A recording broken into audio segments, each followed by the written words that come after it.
ओम शांति। तो आज के परमात्मा के महावाक्य के ऊपर चिंतन, तारीख 3 अगस्त 2024। तो आज परमात्मा हमें एक ऐसी स्टेज जो वो चाहते हैं सब आत्माएं प्राप्त करें और उनके साथ घर चलें। वो स्टेज है कर्मातीत अवस्था स्थिति। तो पहले हम समझेंगे कि क्या है कर्मातीत अवस्था और उससे क्या फ़ायदा, क्यों परमात्मा कह रहे हैं हमें वो स्टेज तक पहुंचना है और वो स्टेज पर पहुंचने के लिए क्या क्या एफर्ट, मतलब हमारे कर्म कैसे होने चाहिए, एक्शंस कैसे होने चाहिए। तो इसी के ऊपर मैंने चिंतन आज की मुरली से किया। तो सबसे पहले कर्मातीत है, कर्म से अतीत, मतलब हमें कर्म करने हैं तो परमात्मा को याद करना वो भी कर्म है। अपने गृहस्थी में रहते हुए सब कर्म करने, संबंध निभाने, अपना जो भी कारोबार है वो करना वो भी कर्म है। इनसे संन्यास नहीं लेना कि ये संन्यास लेंगे क्योंकि हमें परमात्मा से मिलन अच्छे से कर सकते हैं, उनको याद अच्छे से कर सकते हैं। जैसे संन्यास धर्म है वो गृहस्थी से अलग हो जाते हैं। तो परमात्मा सबसे पहले ये समझा रहे हैं कि कर्मातीत अवस्था अपने कर्मों से संन्यास लेना नहीं है, बल्कि उल्टा है। जो भी आपको जीवन मिला है, घर परिवार में हो, कर्म क्षेत्र में हो, जो भी कर्म कर रहे हो उसको पूरी रिस्पॉन्सिबिलिटी के साथ करना है, लेकिन ईश्वर की याद में रहते हुए और डिटैच होकर।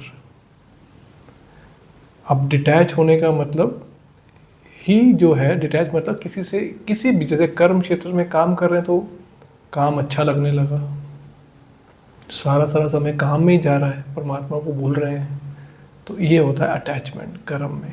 जैसे कोई बिजनेसमैन है, कोई बिजनेस करते हैं, कोई जॉब करते हैं, तो बिजनेस अच्छा लग रहा है, पैसे कमाई हो रही है, जॉब अच्छी लग रही है, अच्छा काम मिल रहा है, तो उनमें मन जा रहा है, तो ये होता है अटैचमेंट। करना है लेकिन डिटैच होके, समय फिक्स करो। तो ये है कर्म करते हुए अपना जो रिस्पॉन्सिबिलिटी जो मिली है जीवन में वो निभानी है, उससे भागना नहीं है, लेकिन उससे डिटैच रहना है। तो ये हो गया कि कर्मातीत अवस्था क्या है। तो परमात्मा हमसे ये चाहते हैं, इस अवस्था को पाना चाहते हैं। परमात्मा हमें ये आकर यही पढ़ाई जो राजयोग है, जो सच्ची गीता है, यही गीता में यही समझा रहे हैं। हमें सबको मालूम है सर्वशास्त्र में ही श्रीमद् भगवत गीता शास्त्रों की भी शास्त्र जो होती है उच्च से उच्च, श्रेष्ठ से श्रेष्ठ शास्त्र बोला गया है, जो श्रीमद् भगवत गीता है। परमात्मा के भगवानों वाच, उसमें गॉड स्पीकिंग, सो उनके कितने सारे महावाक्य हैं उसमें, तो वो ही हमें समझने हैं। तो ये है एक स्टेज, कर्मातीत अवस्था। अब ये पाने के लिए हमें ये पाना क्यों है, सिर आगे हम देखेंगे कि ये पाना क्यों है हमें।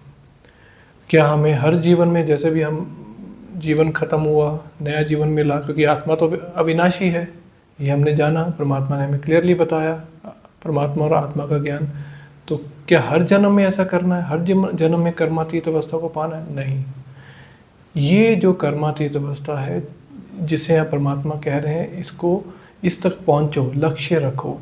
यहाँ तक पहुँचने का मतलब कि मुझे याद करते हुए सब कर्म करो, तो क्या होगा, तुम्हारे सभी विकर्म विनाश होते जाएंगे। जो भी कर्म करोगे वो विकर्म नहीं होगा,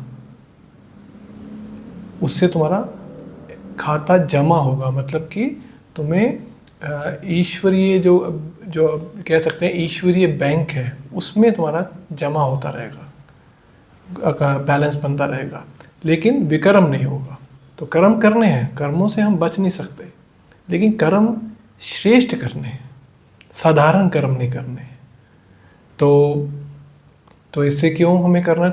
तो ये जन्म जो कितने सारे जन्म हम लेते हैं, 84 जन्म है, 84 का चक्र है, 5000 वर्ष का ये जो वर्ष का है ये पूरा साइकिल है। जैसे हर साल 365 दिन के बाद रिपीट होना है, नया साल आएगा, राइट। इसी तरह सृष्टि भी नई बन जाती है 5000 सालों बाद। तो और उसमें 84 जन्म मैक्सिमम होते हैं। तो क्योंकि ये लास्ट जन्म है, अभी हम कलयुग के अंत में हैं, और इसका अंत मतलब कि अभी नई चीज़ बनाने की तैयारी हो रही है। तो जब कोई चीज़ पुरानी होती है और नया बनने का हम एफर्ट करते हैं, जैसे पुराना घर है, आपसे निकलना है, नए घर जाना, तो ध्यान किधर रहता है? नए घर में कैसा हो, कैसी कैसी चीज़ें लगें, कैसे हम रहेंगे वहाँ पर, कैसे हम उसको यूज़ करेंगे, सब ध्यान उसमें रहता है। कभी ऐसा तो नहीं होता ना कि पुराने घर की कोई चीज़ है उसको नया बनाने की भी कोशिश करें जब पता है कि नया घर बन रहा है। तो ऐसा ही नया युग बन रहा है, वो बनाने के समय परमात्मा कह रहे हैं उसके लिए अवस्था बहुत श्रेष्ठ चाहिए, साधारण अवस्था से नहीं होगा वो। तो वो अवस्था है कर्मातीत, मतलब अपने कर्मों से कर्म करते हुए ऐसे श्रेष्ठ कर्म करो कि दुनिया बदल जाए। दुनिया बदलेगी, शांति होगी, शांति खुशी सुख सब होगा, और वही है नई दुनिया जिसको सुख धाम या स्वर्ग या जो सतयुग हम जिसे युग के नाम से जानते हैं। तो ये है करने का बेनिफिट। अब जो मेन क्वेश्चन है या प्रश्न है वो है कि इसको करना कैसे है। तो यहाँ पर ही सबसे ज़्यादा हमें ज्ञान की समझ चाहिए जो परमात्मा दे रहे हैं, गीता का ज्ञान। क्या ज्ञान दे रहे हैं परमात्मा हमें? सबसे पहले परमात्मा बोल रहे हैं तुम्हारे पास जो कुछ है सब कुछ सरेंडर कर दो। सरेंडर मीन्स संपूर्ण सरेंडर। अब यहाँ पर ये मतलब ये वर्ड का मतलब समझना बहुत ज़रूरी है। हम परमात्मा को याद करते हैं, भक्ति करते हैं, भक्ति भी बहुत ज़्यादा करते हैं, लेकिन हमारे पास धन भी रहता है, परिवार भी होता है, साथ में कुछ काम काज भी करते हैं, संबंध भी हैं, संबंध भी निभाते हैं। तो परमात्मा ये कह रहे हैं कि तुम्हारी बुद्धि किस में रहती है, मुझे बताओ या चेक करो। अगर बच्चे हैं तो बच्चों की याद सताती है, या बच्चों की अगर उनको कोई दुख आया तो तुम क्या करते हो? उनके साथ दुखी हो जाते हो। तो दुखी हुए मतलब उनमें अट्रैक्शन है। तो इस जन्म में जो लास्ट जन्म है उन किसी में भी अट्रैक्शन नहीं होना चाहिए, अपने बच्चे तक भी अट्रैक्शन नहीं होना चाहिए, क्योंकि ये भी एक विकार है। इसे मोह बोला जाता है, जो आजकल क्या ज़्यादातर सभी माँ बाप बच्चों में होता ही है। लेकिन परमात्मा कह रहे हैं कि ये भी एक विकार है। बच्चों के लिए या धन कमाने के लिए हमें कर्म करना है, उनकी सेवा भी करनी है, उनको पालना भी है, धन भी कमाना है। लेकिन फिर वो बोल रहे हैं कि डिटैच हो गया। अगर तुम्हें मेरी याद कम हो रही है और दिन भर उनकी याद आ रही है ज़्यादा, कर्म कर रहे हो, उनकी सेवा कर रहे हो, उनको पाल रहे हो, लेकिन पालते टाइम मोह बढ़ता जा रहा है, धन कमाते टाइम धन में लोभ बढ़ता जा रहा है, तो ये सबसे बड़ा विक्रम बन जाता है। हम सोचते हैं कि हमने किसी को दुख दिया, किसी के साथ धोखा किया, मारा, क्रोध किया, ये विक्रम है। परमात्मा कह रहे हैं वो तो दिखने वाले विक्रम है जो देख सकते हैं दूसरे, लेकिन ये सूक्ष्म विक्रम है, ये भी नहीं चाहिए। तो इनसे भी अलग होना है, डिटैच, साक्षी, सिर्फ अपना पार्ट प्ले कर रहे हैं। तो हमें परमात्मा कह रहे हैं तुम ये समझो कि ये है सृष्टि, जो वर्ल्ड ड्रामा है। हम आत्माएं सब अपना अपना पार्ट प्ले कर रही हैं। किसी का पार्ट किसी को दुख देने का, किसी का पार्ट किसी को सुख देने का है, और किसी का पार्ट किसी के साथ रहने का है, किसी का पार्ट बहुत ज़्यादा जैसे बोलते हैं भगवान परमात्मा की सेवा करने का है, किसी का पार्ट है परमात्मा को से लोगों को अलग करने का है। सबका अलग अलग पार्ट है। परमात्मा कह रहे वो सबको पार्ट मिला हुआ है, जैसे नाटक होता है, ड्रामा। जो हम टीवी में देखते हैं, मूवी में देखते हैं, तो ये नाटक है। तो उसमें सबका रोल होता है डिफाइन कि कौन क्या रोल प्ले करेगा। तो ये भी एक सृष्टि रंगमंच मतलब कि वर्ल्ड ड्रामा है। इसको जानो, अगर ये समझोगे, अगर ये रहेगा कि अगर, तो फिर हमें पता रहेगा कि सामने वाला मेरे साथ ऐसा क्यों कर रहा है, और फिर पता रहेगा कि ड्रामा में उसका पार्ट ऐसा है और मेरा पार्ट क्या है। मुझे परमात्मा ने बता दिया है कि मेरे कितने जन्म हैं, मैं कितने जन्म ले सकती हूँ या ले सकता हूँ, अब मैं कहाँ पर हूँ और अब मुझे क्या करना है, मुझे परमात्मा क्लियरली बता रहे हैं ज्ञान में। तो मुझे ये समझ मिली है, तो मुझे फिर किसी के बातों से, एक्शन से प्रभावित नहीं होना। मुझे पता है कि उस इंसान से मेरा कोई संबंध है जो मुझे निभाना है, बस वो संबंध निभाते निभाते दुख सुख का जो है अनुभव नहीं करना। जैसे ही दुख सुख का अनुभव होने लगा, मतलब कि हम विकारों में गए। तो ये परमात्मा कह रहे हैं कि सबसे पहली बात, अपने आप को संपूर्ण सरेंडर, तुम्हारे पास जो कुछ भी है सरेंडर कर दो, तुम्हारा नहीं है वो, ये समझो ये परमात्मा का है। अब जब किसी का और का है, मतलब कि ये शरीर भी किसी और ने दिया है, तो वो देने वाला कौन है? और तो वो इंसान तो दे नहीं सकता, शरीर परमात्मा ही है। ये 5 तत्वों से बना हुआ शरीर है। तो ये प्रकृति, जैसे हम बोलते हैं 5 एलिमेंट्स ऑफ द नेचर, तो प्रकृति से बनता है। तो प्रकृति का जो रचयिता है कौन है? परमात्मा। आत्मा का रचयिता परमात्मा। तो शरीर, उसको बाबा बोल रहे हैं कि सरेंडर कर दो, अपने मन बुद्धि से सब चीज़ें निकाल दो। तो सबसे पहला ये मेन जो मुख्य स्टेप है वो परमात्मा ने बताया हमें कर्मातीत बनने के लिए। दूसरा, परमात्मा ने बताया कि मैं हूँ गरीब निवास। अब गरीब निवास क्या मतलब? हमें गरीबों का जब हम सोचते हैं, सुनते हैं वर्ड गरीब, तो हम ये बोलते हैं कि जिसके पास धन नहीं है। चाहे कोई एक इंसान है, कोई परिवार वाला, कोई भी नहीं है, लेकिन उसका धन है, अथाह है, बहुत है, क्या हम उसे गरीब बोलेंगे? इस दुनिया के हिसाब से नहीं, गरीब नहीं बोलेंगे, वो गरीब नहीं है। हाँ, उसके पास उसके कोई परिवार वाला नहीं है, अकेला है, तो बड़ गरीब नहीं। लेकिन परमात्मा कह रहे हैं मैं गरीब निवास हूँ। अब यहाँ समझना, गरीब किसको परमात्मा बोल रहे हैं? गरीब परमात्मा बोल रहे हैं जिनके जो सबसे पहले उनको वो आत्माएं जिनको लगता है कि यहाँ कुछ नहीं है, यहाँ सब खाली हो चुका है। चाहे उनके पास धन भी है, परिवार भी है, सुख भी है, लेकिन फिर भी उनको अंदर से लगता है कि यहाँ कुछ नहीं है, ये सब बनावटी दुनिया है। और जिनको लगता है कि मेरे पास धन है, सुख है, परिवार है, धन दौलत, बिजनेस है, चल रहा है अच्छा, तो उनको ये स्वर्ग लगेगा।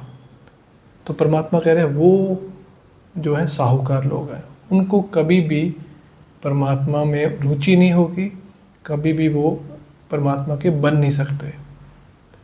और उसमें भी परमात्मा ने बहुत सारे सूक्ष्म राज भी बताए आज की मुरली में।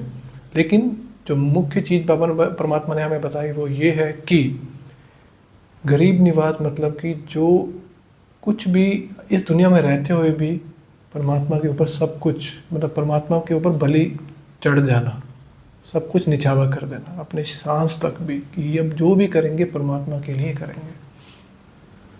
तो ये है गरीब निवास। वो यही कहते हैं कि परमात्मा का दिया हुआ है, लेकिन जब वो दिया हुआ परमात्मा है, तो अगर परमात्मा ने ले लिया तो दुख क्यों हो रहा है? अगर पैसा परमात्मा ने दिया है, तो अगर अब कम हो गया है या ख़त्म हो गया तो फिर दुख क्यों हो रहा है? परमात्मा ने दिया था ना, तो उन्होंने ले लिया वापस, तो फिर दुख क्यों हो रहा है? इसका मतलब उसमें अपनापन आ गया था कि मेरा है। अब दुख तो तभी होता है ना जब अपनी चीज़ जाती है। अगर कोई मुझे परमात्मा से अलग करेगा तो दुख मुझे होगा, क्योंकि मैं परमात्मा को अपना मानता हूँ। जैसे यहाँ पर परमात्मा और मैं आत्मा रिलेशन है, पिता है, बच्चा है। अब पिता से कोई बच्चे को अलग करेगा या बच्चे को पिता से अलग करेगा तो दुख होगा, क्योंकि रिलेशन है। ऐसे ही ये जो स्थूल वस्तुएं हैं, धन दौलत, ये संबंध, रिश्तेदार, इनसे कोई अलग कर रहा है तो दुख क्यों होता है? क्योंकि हम उसकी पूरी तरह से हम उसको छोड़ नहीं सकते, अटैच हो चुके होते हैं उनको देख देख कर। तो यहाँ परमात्मा कह रहे हैं मैं गरीब निवास हूँ, मैं सिर्फ गरीबों को ही गरीब जो हैं उनको ही, उनका ही उद्धार करने आता हूँ, क्योंकि वही मुझे समझेंगे, वही मुझे पहचानते हैं। इसलिए बोला जाता है कोटों में कोई, कोई में भी कोई। परमात्मा ने ये तो लिखा हुआ है शास्त्रों में भी, कोई परमात्मा को ऐसा नहीं कि कोई भी पहचान लेगा, कोई भी उनकी बात सुन लेगा, नहीं। क्यों नहीं सुने? समझ, समर्पण भावना, जो समर्पण भाव कर, जो भावना होती है, समर्पण भाव है ही कितनों में होता है। सरेंडर, तभी परमात्मा ने बोला पूरी तरह से सरेंडर हो जाओ। तो ये है, और ये है राजयोग की पढ़ाई। मतलब परमात्मा कह रहे तुम्हें मुझे याद करना है, लेकिन इन सब से डिटैच होके पर कर्मातीत अवस्था पानी, मतलब कि कर्म करते हुए, इनको छोड़ना नहीं है। परमात्मा कभी भी इनको छोड़ने के लिए नहीं बोलते, इसलिए गृहस्थी में रहते हुए परमात्मा कह रहे मेरा बन के दिखाना है तुम्हें।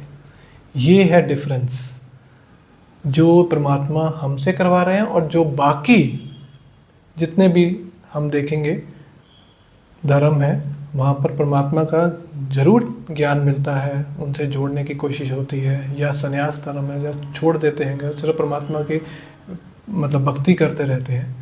लेकिन परमात्मा क्या कह रहे हैं?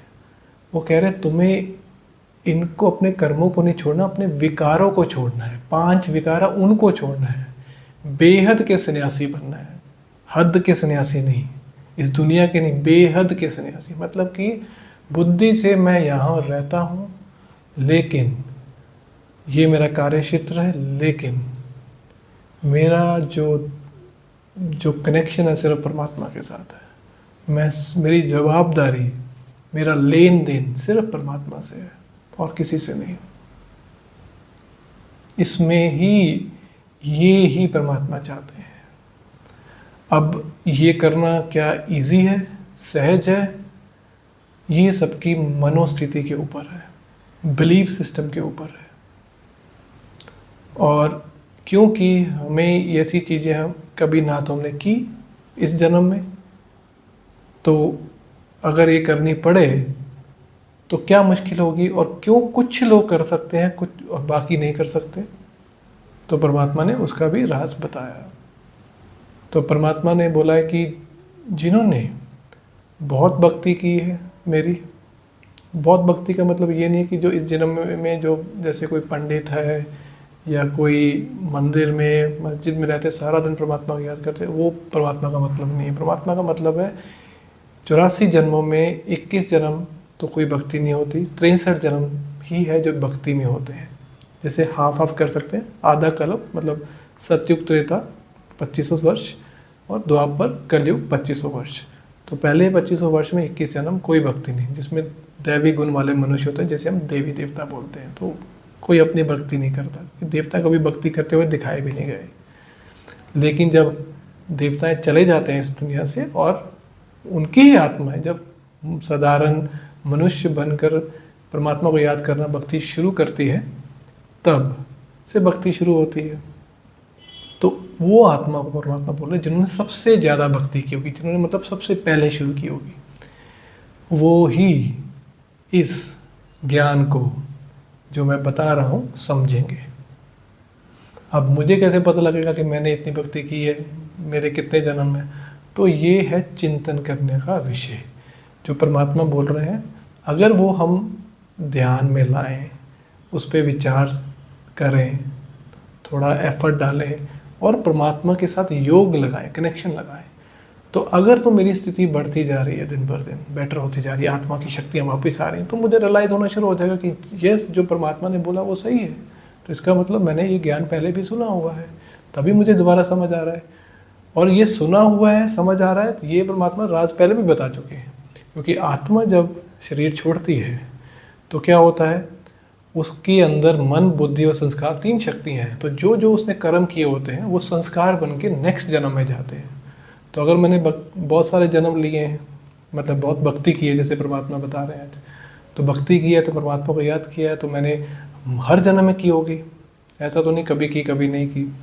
तो बहुत की हो तो वो संस्कार मेरे में अभी भी होंगे, इस जन्म में भी होंगे, कैरी फॉरवर्ड हुए होंगे लास्ट जन्म से।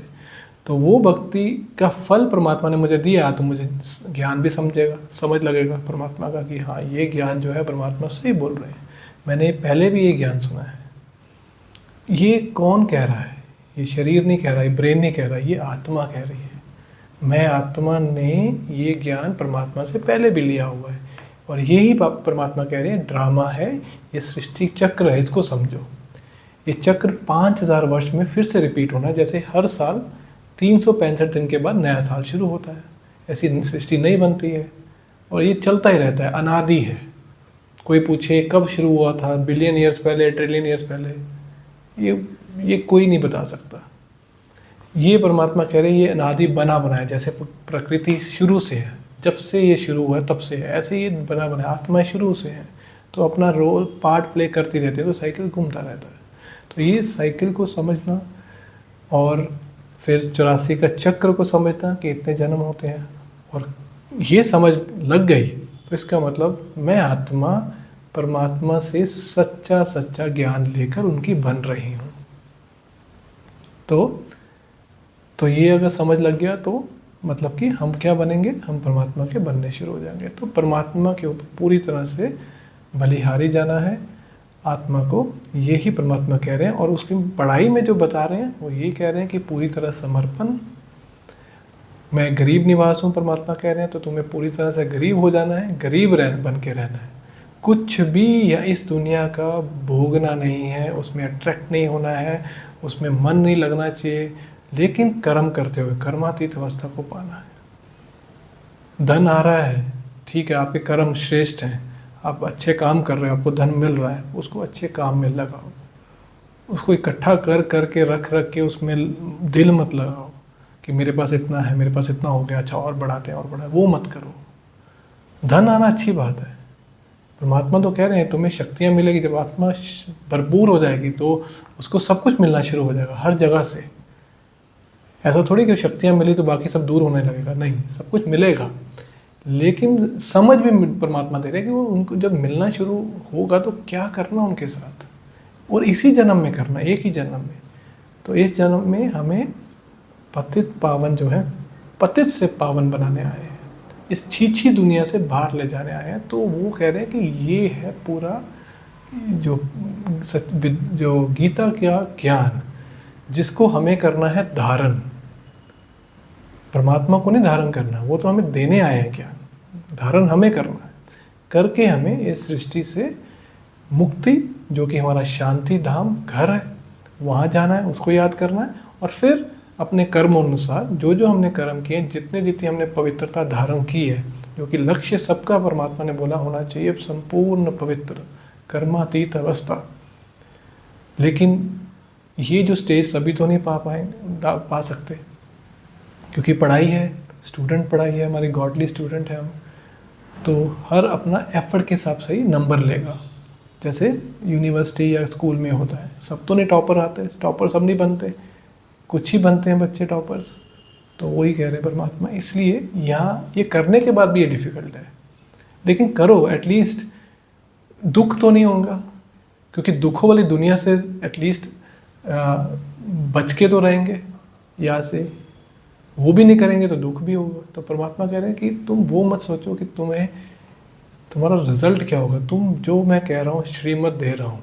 और 3 मत हैं, ईश्वरीय मत जो श्रीमत बोलते हैं, आसुरी मत मतलब जो ये कलयुग की दुनिया में जो हमें ये सोच मिली है, जो शरीर में मिला है, जहाँ हम जिसे आसपास देखते हैं लोगों के स्वभाव संबंध या तरीके जो बनाते हैं, ये आसुरी मत है, क्योंकि ये रावण की दुनिया है, 5 विकारों की दुनिया है। और फिर दैवी मत जो देवताओं की मत होती है। तो परमात्मा हमें ईश्वरीय मत दे रहे हैं ताकि हम दैवी गुण धारण करें, दैवी गुण वाले मनुष्य बने, क्योंकि अगला युग वही है। ये तो शास्त्रों में भी लिखा हुआ है कि कलयुग के बाद तो सतयुग है, लेकिन वो अलग बात है, हमारा लिखा है लाखों वर्ष के सतयुग और लाखों वर्ष मतलब जो उनकी जो बताया हुआ है कि कितने युग कितना लंबा होता है, वो लाखों वर्ष लिखा हुआ है। तो कोई हिसाब ही नहीं है, जैसे 84 लाख योनियाँ, लाख, उसका हिसाब ही नहीं है। किसी से पूछो 84 लाख में कितने जन्म, कौन से शरीर में, कौन से कीड़े कीटाणु में कोई हिसाब नहीं दे सकता। बस 84 लाख एक जन्म है जो मनुष्य वाला, जिसमें समझ मिलती है। तो परमात्मा कह रहे हैं वो ये जन्म है 84वां लास्ट, जिसमें तुम्हें कर्मातीत बनना है। और ये मुश्किल काम ये है कि क्योंकि तुम्हें समझ, तो परमात्मा ने ज्ञान तो दिया, बट तुम्हें समझ कितनी लग रही है, तुम उसको धारण कितना कर रहे हो, ये है मुश्किल बात। तुम कितना अपने आप से सब कुछ छोड़ते जा रहे हो, सरेंडर कितना हो रहे हो। तो जब ये सही, जिसे हम बोलते हैं सूक्ष्म सटल जो पॉइंट्स हैं परमात्मा के, हमें नहीं समझेंगे तो हम फिर वही इधर उधर भागते रहेंगे। तो ये है परमात्मा का आज का मुरली का चिंतन, जो मुझे लगता है कि बहुत ही परमात्मा ने पावरफुल पॉइंट आज हमें बताया। ये पूरा सृष्टि का जो राज, जो पूरा चक्र है, और उस चक्र को समझते हुए कर्मातीत स्थिति क्या है, कैसी क्यों करनी है, बेनिफिट क्या है और कैसे करनी है। तो याद परमात्मा की हमें सदा रहनी चाहिए। वो याद में ही ये विघ्न डालेंगे 5 विकार, और 5 विकारों का परमात्मा कह रहे हैं चेकिंग करनी है daily, every second, every minute. उसमें भी परमात्मा ने आज काम विकार को सबसे बड़ा महाशत्रु बोला है। काम मतलब कामना करना, डिज़ायर्स। क्रोध तो है ही है, और बाकी भी हैं, लोभ मोह अहंकार तो है, बट सबसे जो बड़ा है वो है कामना, डिज़ायर।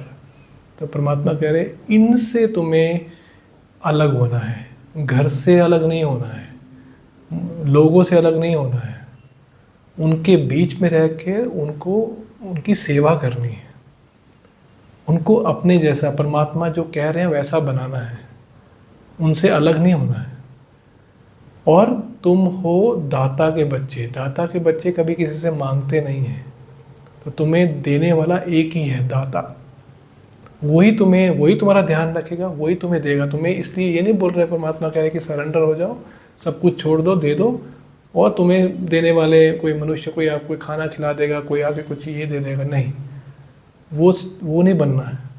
देने वाला परमात्मा सब कुछ देगा, तुम उनकी बात पर मतलब ईश्वरीय मत पर चलो, अपनी मत पर मत चलो। ईश्वरीय मत पर चलेंगे तो ही हम दैवी गुण वाले मनुष्य, मतलब दैवी मत धारण कर सकते हैं। तो ये है परमात्मा ने हमें आज का ज्ञान दिया है।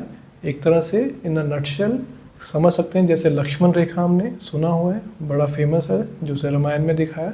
लक्ष्मण रेखा परमात्मा की श्रीमत जो है वो लक्ष्मण रेखा जैसे है। परमात्मा कह रहे उसको क्रॉस नहीं करो। क्रॉस करना मतलब विकर्मों में जाना, विकार करना, लेकिन उसके साथ कुछ बेटर भी करना है, चेंज भी करना है। तो वो उन्होंने हमें पूरा दिनचर्या बताया हुआ है, तो उस पे ऊपर एफर्ट करो। तो विकर्म नहीं करने मीन्स नो, और जो करना है जो हम नहीं करते थे, जैसे परमात्मा को याद करते हुए खाना बनाना, खाना खाना, वेरी बेसिक थिंग जो हम 3-4 बार दिन में करते हैं, खाना बनाना, खाना खाने का काम, बट याद नहीं करते। तो ये करो। और जो करते थे, किसी के बारे में गलत सोचना, किसी को दुख देना, क्रोध करना, काम विकार, ये सब विकारों को छोड़ दो, इमीडिएटली स्टॉप कर दो। और क्योंकि वो विक्रम आपके बनते जाएंगे, बैलेंस होता जाएगा, और दुखों का आपका अकाउंट भरता जाएगा। तो ये हमें परमात्मा ने आज नटशेल में बताया कि इनसे ही तुम्हारी जो जीवन है मुक्त अवस्था को पा सकता है, खुशी में रह सकता है, परमात्मा के साथ प्रेम के झूले में, आनंद के झूले में झूल सकता है। ओम शांति।